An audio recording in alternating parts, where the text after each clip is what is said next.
Hello दोस्तों, SK electronics work में आपका स्वागत है। दोस्तों कैसे हैं आप सभी? आई होप आप बहुत अच्छे होंगे। मैं आपके लिए सभी के लिए आशा करता हूँ जो भी मेरे मैकेनिक भाई हैं और जो भी हमारे सब्सक्राइबर भाई हैं वो बहुत अच्छे से होंगे। दोस्तों मेरे पास ये एक एलईडी टीवी का बोर्ड है। आपके पास कोई भी एलईडी टीवी आता है तो आप उसको कहाँ से स्टार्ट करना सही करेंगे, किसी वजह से उसमें कोई भी प्रॉब्लम है, ठीक है, कोई भी प्रॉब्लम है, किस तरह से सही करेंगे। तो आज वो चीज़ हम सीखेंगे बिल्कुल सही तरीके से। जैसे मान लीजिए आपके पास कोई भी बोर्ड आता है, डेड आता है, या कोई भी ऐसी प्रॉब्लम आती है, मेजर प्रॉब्लम है जिसकी वजह से एलईडी टीवी काम सही से नहीं कर रहा, तो हमें कहाँ पे, किस तरह से, कौन से सेक्शन में कब काम करना होता है, आज हम ये चीज़ सीखेंगे। ये वीडियो मैंने एक बार और बनाई थी, वो किसी और बोर्ड पे थी, नॉर्मल बोर्ड पे। आजकल के जो बोर्ड हैं वो स्मार्ट हो चुके हैं, एंड्रॉयड हो चुके हैं, वॉइस वाले हो चुके हैं, तो उनमें थोड़ा सा सिस्टम जो है बिल्कुल ही अलग है। तो आज हम यही चीज़ सीखेंगे, जैसे कि एक स्मार्ट बोर्ड 4K बोर्ड है और यहाँ पे ब्लूटूथ विद वाईफाई, मतलब पूरा जो सिस्टम होता है ना आजकल, मतलब जितना लेटेस्ट चल रहा है वो ये बोर्ड है। तो हम इस बोर्ड में सारी चीज़ें समझेंगे और समझ के रिपेयर करना सीखेंगे, ठीक है। अब देखिए दोस्तों, कोई भी आपके पास सबसे पहले डेड बोर्ड आता है, बिल्कुल खत्म बोर्ड आता है, मतलब डेड है, बिल्कुल बंद है। तो सबसे पहले मैं आपको एक चीज़ बताना चाहता हूँ। सबसे पहले आप उसके अंदर सप्लाई चेक करो। देखो ये पुराने मॉडल की एलईडी टीवी है, जैसे ये 2014-15 का मॉडल है। इसके अंदर भी पावर सप्लाई का सिस्टम कुछ इस तरह से होता था, और जो नए वाली है यहाँ पे, इसमें भी पावर सप्लाई का सिस्टम कुछ इस तरह से होता है। वही है, सिंपल सीन है। हम यहाँ से, आप देखेंगे, यहाँ से हम पावर लेते हैं, यहाँ से हमारी पावर आती है, यहाँ से देख सकते हैं, यहाँ से पावर आती है, इनसे, इन दो पॉइंट पे यहाँ से पावर आती है। पावर आने के बाद सीधा यहाँ पे एक ब्रिज रेक्टिफायर, इससे पहले ये तो ब्रिज रेक्टिफायर है, यहाँ पे देख सकते हैं ब्रिज रेक्टिफायर, लेकिन यहाँ पे एक हमारा फ्यूज लगा होता है, यहाँ पे 3.15 एम्पेयर का एक फ्यूज लगा होता है। हमें ये चेक करना पड़ता है, अगर इस पे बीप साउंड आ रही है ना, तो सीधा हमारा इन कैपेसिटर पे वोल्टेज चेक करनी पड़ती है। अगर कैपेसिटर पे वोल्टेज प्रेजेंट है तो हमारी सीधी आउटपुट में यहाँ पे वोल्टेज आनी चाहिए, इन चीज़ों पे। जैसे ये आउटपुट के लिए ट्रांसफार्मर की पॉइंट इधर बने हुए हैं, बीच वाले ये ग्राउंड है और साइड साइड के हमारे पॉइंट है। अब जैसे ही तुरंत ये ट्रांसफार्मर लगा मिलता है ना, इसके तुरंत बाद जो है दो ये आपको डायोड लगे मिलेंगे। डायोड होते हैं जिनके ऊपर एक हीट सिंक लगी होती है। ऐसे ही यहाँ पे भी पहले हीट सिंक लगी होती थी, अब थोड़ी मॉडिफिकेशन हीट सिंक आ गई।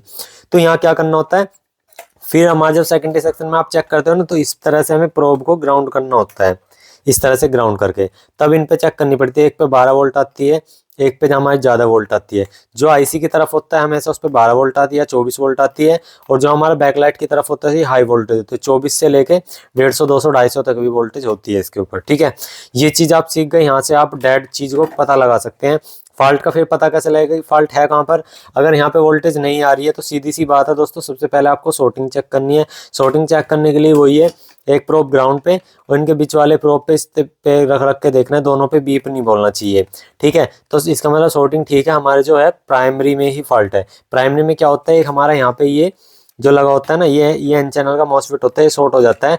और जब ये शॉर्ट होता है तो दोस्तों यहाँ पे एक ड्राइवर आईसी लगी होती है हमारी, ये ड्राइवर आईसी लगी होती है। ड्राइवर आईसी का नंबर सब में अलग अलग होता है, किसी में कुछ, किसी में कुछ। तो ड्राइवर आईसी हमारी खराब हो जाती है, ठीक है। ये ड्राइवर आईसी जब हम चेंज कर देते हैं, साथ में एक दो रेजिस्टेंस भी खराब होती है, वो चेंज कर सके ठीक हो जाती है। अगर उससे नहीं होता, सिंपल सा है, हमारा 5 वायर का इस तरह का मॉड्यूल आता है, तो डेड एलईडी को आसानी से रिपेयर कर देता है। और ये 55 इंची तक भी मैंने काम किया है, इस पर लग जाता है, चल जाता है। तो डेड एलईडी आप पहले पावर सप्लाई ही चेक करें, इससे पहले कुछ नहीं कर सकते। पावर सप्लाई चेक करने मैंने मेथड बता दिया भाई। यहाँ से अपनी लाइन क्लियर करो। मेन फिल्टर जो कैपेसिटर ये लगे हुए हैं ना दोनों, इन पे वोल्टेज आनी बहुत जरूरी है। जितनी यहाँ पे दी आपने उससे 50-60 वोल्टेज एक्स्ट्रा ही मिलेगी। तो जब ये वोल्टेज बन जाएंगे, यहाँ पे 12-12 बन जाएंगी, तब आपका एलईडी टीवी होना जाएगा। लेकिन उस कंडीशन में भी अगर डेड है तो मैं आपको बता दूं, फिर आपको इसका वोल्टेज चार्ट निकालना होता है। वोल्टेज चार्ट निकालने के बाद दोस्तों, ये जो यहाँ पे छोटी छोटी बक कोयल देख रहे हैं, ये देख सकते हैं, ये कोयल है, ये कोयल है, ठीक है। और फिर हमारी ये कोयल है यहाँ पे, ये तो ये कोई 1.5 वोल्ट की होती है, कोई 5 वोल्ट की होती है, कोई 3.3 वोल्टेज की होती है। तो हमें ये देखना होता है कि इनकी स्टैंड बाय पे और यहाँ पे जब बोर्ड रुका हुआ होता है तो उस पर हमारी कितनी कितनी वोल्टेज आ रही है। क्योंकि ऐसा होता है, जो ये छोटी छोटी आईसी लगी हुई है ना, ये वाली आईसी है, ये वाली आईसी है, ये वाली आईसी है, ये रेगुलेटर आईसी होती है। ये रेगुलेटर आईसी मेन आईसी को चलाने के लिए, ईप्रोम को चलाने के लिए, प्रोसेसर को चलाने के लिए, वाईफाई को चलाने के लिए, इनके लिए लगी होती हैं, ठीक है। अगर मेन आईसी पे ही करंट नहीं जाएगा तो ना तो रेड इंडिकेटर आएगा, ना ही सेट ऑन होगा। तो ये हमारी रेगुलेटर आईसी खराब हो जाती हैं। इन पे क्या होता है, इनपुट तो 12 वोल्ट होती है और आउटपुट जितनी भी जरूरत होती है ठीक है। आउटपुट इनकी दोस्तों यहाँ से पिन नंबर 5 से ही निकलती है, पिन नंबर 5 से आउटपुट निकलती है हर कोयल पे। आप देख सकते हैं ये जा रही है यहाँ पे लाइन, ये देख सकते हैं ये जा रही है, ये पिन नंबर 5 पे आउटपुट हो रही है। ये 2R2 की कोयल लगी है डायरेक्ट, यहाँ पे आप देख सकते हैं ये अंदर जा रही है आईसी के अंदर, ये मेन आईसी के लिए लगी हुई है। अगर किसी वजह से स्पिन आए और 12 वोल्ट इसकी इनपुट पे तो आ रही हो, तो दोस्तों होगा क्या, इनपुट पे आने के लिए सिंपल सा है, यहाँ पे आपको एक छोटा बड़ा मतलब इस तरह का फिल्टर कैपेसिटर मिलेगा, इस तरह से छोटा ही एसएमडी कैपेसिटर है ये। यहाँ पे एक तरफ बीप मिलेगा आपको, यहाँ पे एक तरफ बीप मिलेगा, जिधर भी ग्राउंड होगा, इधर ग्राउंड है तो इधर बीप मिलेगा, इधर 12 वोल्ट मिलेगी। और आउटपुट में इसकी दोस्तों यहाँ पे जितनी वोल्ट की रिक्वायरमेंट होगी आईसी को वो मिल जाएगी। वो पता कैसे लगता है, वोल्टेज का इसका चार्ट निकालना पड़ता है। वोल्टेज चार्ट निकालने के जैसे ये TPM.MT9216PB 731, जो इसका ये नंबर निकल के आप किसी से भी लिया हेल्प ले सकते हैं। तो इनका क्या होता है, ये आराम से इसका मतलब डेटा शीट निकल लेती है। तो यहाँ लिखा होता है कि यहाँ पे 3.3 है, यहाँ पे 5 वोल्ट है, ये है। और जब ये सारी वोल्टेज प्रेजेंट होंगे तो आपका एलईडी भी 100% ऑन हो जाता है, गारंटी से होता है ऑन।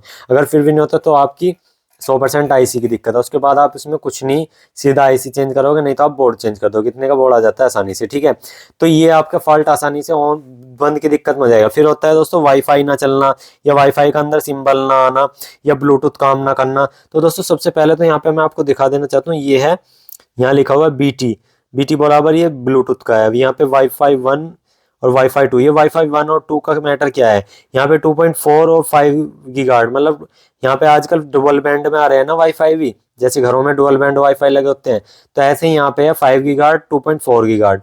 तो यहाँ पे अगर दोनों की केबल लगी होगी या 5 गीगाहर्ट्ज नहीं पकड़ रहा होगा तो वाईफाई 1 होता है 2.4 गीगाहर्ट्ज और वाईफाई 2 होता है 5.0 गीगाहर्ट्ज। ठीक है, तो ये जो हमारा 5G होता है ना, तो ये वाईफाई 2 पे, अगर ये 5G के नहीं चल रहा तो यहाँ पे इसकी केबल मिसिंग होगी, या यहाँ पे कार्बन आ गया होगा। वैसे तो ग्लू लगी होती है, यहाँ पे इन पे केबल लगी होती है। ठीक है, उसके बाद यहाँ पे आप ये बीटी देखेंगे ना, अगर बीटी कनेक्ट नहीं कर रहा है या बीटी काम नहीं कर रहा है या ब्लर आ रहा है, तो यहाँ पे इसको लगा रहना है। या अगर ये लगा भी रहेगा ना तो तक क्या है, यहाँ पे बीटी की 5 वोल्ट बनती है। बीटी की 5 वोल्ट जो भी इसकी पिन आउट डिटेल बैठती है 5 वोल्ट के लिए जोन सी बैठती है, उस हिसाब से आप देख सकते हैं। जैसे कि यहाँ पे आप देख रहे हैं यहाँ से आ रही है ये फिल्टर कैपेसिटर, यहाँ पे लग रहा है, मतलब यहाँ पे पीएफ लगा हुआ है और यहाँ पे लाइन आएगी 5 वोल्ट या 12 वोल्ट। वैसे तो 5 वोल्ट से एक्टिवेट होता है, 5 वोल्ट में ऑन हो जाएगा। तो 5 वोल्ट अगर इसकी नहीं आएगी तो वहाँ पे ब्लर आएगा या उसका ऑप्शन ही खत्म हो जाएगा ब्लूटूथ का। तो 5 वोल्ट इसकी बनानी बहुत ज़्यादा ज़रूरी है। यहाँ पे फिल्टर कैपेसिटर भी दे रखा है, इस पर 12 वोल्ट होनी बहुत ज़रूरी है। अगर फिर होता है दोस्तों साउंड नहीं आता, तो साउंड का जो आपको देखना है स्पीकर लगा हुआ कहाँ, देखिए यहाँ पे आप स्पीकर लगा हुआ है, तो एक क्लास डी बोर्ड है। यहाँ पे 4 जो है ना, ये 1 2 3 4, ये जो आपको देख रही होंगी ये दोस्तों ये इंडक्टर कोयल है छोटी छोटी, ये 1 2 3 4, क्योंकि क्लास डी के आउटपुट में इंडक्टर लगती है। और ये जो यहाँ पे आईसी लगी हुई है ना CS3817BEO, ठीक है, ये क्लास डी आईसी है 4 चैनल की, मतलब ये होती तो 2 चैनल की है, लेकिन ये 4 चैनल में कन्वर्ट हो जाती है। उसको ये यहाँ पे ब्रिज किया हुआ होता है, तो इसमें से एक भी चैनल डिस्टर्ब हो जाता है तो ये पूरी आईसी खराब हो जाती है।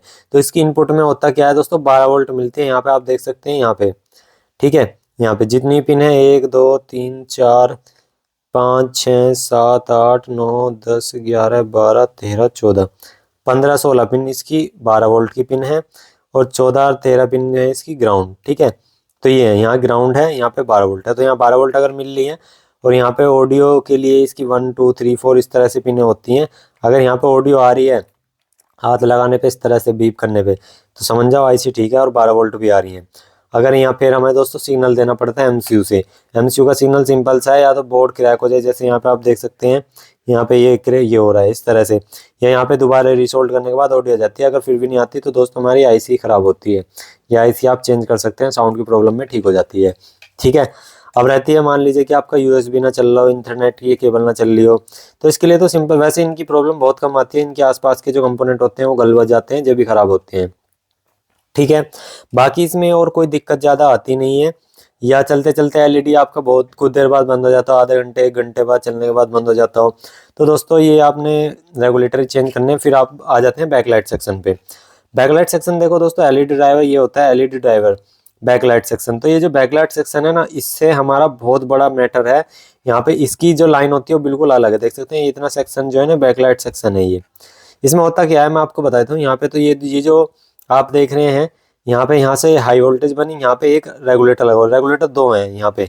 ये रेगुलेटर नहीं है, मॉसफेट है, ये मॉसफेट है एन चैनल के। ये भी ये होता क्या है, यहाँ पे गेट ड्रेन सोर्स होता है।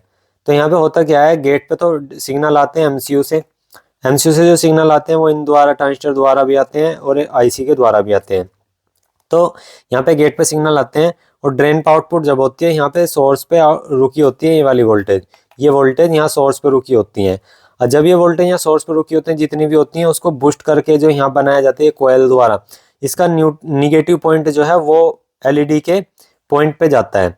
मतलब जी यहाँ से पॉजिटिव जो होता है ना, जैसे यहाँ से मतलब पॉजिटिव हुआ, पॉजिटिव तो वो हो गया डायरेक्ट वहाँ पे, लेकिन निगेटिव कोयल से होकर के आता है इसमें, ठीक है, निगेटिव कोयल से होकर के आता है, बूस्ट हो गए।